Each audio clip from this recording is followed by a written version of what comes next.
வேடர் தங்கு அரிய செங்கன் வில்லியார் விசையிற்குத்த மாடிரு துணியாய் வீழ்ந்த வராகத்தைக் கண்டு நாணனும் காடனே இதன் பின் இன்று காதங்கள் பல வந்து எய்த்தோம் ஆடவன் கொன்றான் அச்சோ ஆடவன் கொன்றான் அச்சோ என்று அவர் அடியில் தாழ்ந்தார். இந்த ரெண்டு பேரும் என்ன கருதுனாங்கன்றார். வேடர்தம் அரிய செங்கன் வில்லியார், நல்ல வலிமை மிக்க சிங்கம் போன்று இருக்கக்கூடிய திண்ணனார். எனவே அரிய வேடர்களுக்கு கிடைத்த ஒரு அரிய பொக்கிஷம் நம்முடைய திண்ணனார். எனவே செங்கன் வில்லியார் விசையிற்குத்த, தன் கையில் இருக்கிற குருவால் கொண்டு அந்த பன்றியை குத்திய நிலையில் மாடிரு துணியாய் வீழ்ந்த வராகத்தை கண்டு, அந்த பன்றி அப்படியே துடித்து அப்படியே விழுந்ததை கண்டு, அதில் ரெண்டு பேர் இருந்தால் பாருங்க, நாணன் காடன். அதில் நாணன் சொல்லுகிறான், காடனே, தலைவரை பார்த்து சொல்லலை, அவன் கூட வந்தவனை பார்த்து சொல்லுகிறான். காடனை பார்த்து சொல்லுகிறான், நாணன் சொல்லுகிறான், காடனே இதன் பின் இன்று காதங்கள் பல வந்தோம். இந்த காதம் என்பது நாம் இன்றைக்கி பயன்படுத்துகிற சொல்லில் இல்லை. பழைய காலங்களில் அப்படி ஒரு தொலைவுகளை குறிக்கும் போது ஒரு காதம் ரெண்டு காதம் அப்படின்னு சொல்லுவாங்க. நம்ம சொல் வழக்கில் ஒரு பர்லாங்கு போனீங்கன்னா வந்துடும் போப்பாப்பாங்க. அப்படின்னா என்ன, 4 பர்லாங்கு சேர்ந்து 1 கிலோமீட்ரு, அவ்வளோதான் கணக்கு. அவங்க பர்லாங்கு கணக்கு சொல்லுவாங்க. ஒரு பர்லாங்கு வந்துடும், 2 பர்லாங்கு போனீங்கன்னா வந்துடும் அப்படின்றாங்க. இதெல்லாம் நம்ம பழைய கால அளவீட்டு முறைகள். காதம், யோசனை, இதெல்லாம் பழைய கால அளவீட்டு முறை. இன்றைக்கி நம்ம மீட்டர், கிலோமீட்டர் இப்படி பயன்படுத்தி கொண்டு இருக்கோம். இந்த சொல் வழக்கில் இன்றைக்கி நம்ம பயன்படுத்துவது இல்லை.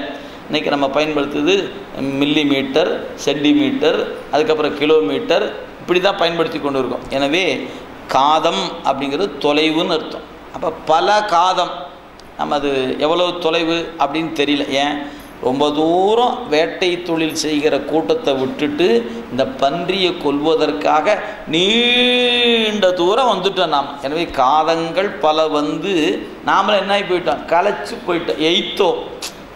அவன் சொல்கிறான், 2 பேரும் ரொம்ப களைச்சி போயிட்டோம் ஐயா. இல்லை, ஆமாம் நம்ம 2 பேரும் ரொம்ப களைச்சி போயிட்டோம் அப்படின்னு சொன்னார் 2 பேர். எனவே ஆடவன் கொன்றான் அச்சோ, பாத்தியாயா நம்ம தலைவரை, ஒரு வியப்பு சொல். அச்சோ என்பது வியப்பு சொல். அதனால் நம்முடைய ஆடவன், ஏன் அந்த வேட்டை தொழிலில் மிக்க இருக்கக்கூடிய ஆற்றல் கொண்டிருப்பதனால நம்பி என்று சொல்லணும். கலைமலிந்த நம்பி அல்லவா. எனவே ஆடவன் கொன்றான், ஆடவர் சிறந்தவரை நம்பி என்பது இலக்கண மரபு. அதனால் ஆடவன் கொன்றான் அச்சோ, வியப்பு. ஆகா, அருமையா, தலைவர்னா தலைவர் தான் அப்படின்னு 2 பேருக்கும் ஒரு வியப்பு. அப்படி வியப்பில் பார்த்து 2 பேரும் மகிழ்ச்சி அடைந்தாங்க. 2 பேரும் சேர்ந்து தலைவரை வணங்கிக்கிட்டாங்க. அவருடைய ஆற்றலை கண்டு, ஏன் இப்போ தான் கண்ணுக்கு முன்னே பார்க்குறாங்க, எவ்வளோ தூரம் ஓடி வந்தாங்க, நமக்கு மூச்சு வாங்குது. அடே அப்பா, இதில் நாம் பன்றி ஓய்வு எடுக்கிற மாதிரி நாமளும் ஓய்வு எடுக்கணும். ஆனால் ஓய்வு எடுக்காமல் அதை போய் கட்டி பிடிச்சி சண்டை போட்டு கொன்னே போட்டுட்டாரு அப்படின்னு உங்களுக்கு ஒரு வியப்பு. எனவே அவர் நம்மள மாதிரிலாம் இல்லை, அவர் ரொம்ப ஆற்றல் மிக்கவராக இருக்கிறார் அப்படின்னு 2 பேரும் அவருடைய ஆற்றலை கண்டு வியந்து போய் திருவடியை பணி. நாமளே சில நேரங்களில் பார்த்துன்னா, அப்பா உன்னால தான் உன் காலை கும்பிட்டுக்கிறேன் ஐயா, ஏன் நம்மளால் முடியாது, நீ செஞ்சுட்ட காலை கும்பிட்டுக்கிறேன் அப்படின்னு சொல்ல பார்த்தீங்களா. அந்த மாதிரி நாணனும் காடனும் அப்போவே கும்பிட்டுட்டான். எப்பா உன்னை பார்த்தா உன் ஆற்றலுக்கு முன்னாடி நாங்களாம் ஒன்றும் இல்லை, காலை தொட்டு கும்பிட்டுக்கிறேன் அப்படின்னு 2 பேரும் கும்பிட்டுட்டான். எனவே ஆடவன் கொன்றான் அச்சோ என்று அவர் அடியில் தாழ்ந்தார், வணங்கி கொண்டாங்க. இப்போ என்ன நடக்குது, இனி வருவது எல்லாமே அருள் அனுபவத்தினுடைய தொடக்க நிகழ்வுகள். காட்சி ஒன்றாக இருக்கும், அதில் நடக்க வேண்டிய ஒன்று நடந்து கொண்டே இருக்க போகிறது பாருங்கள்.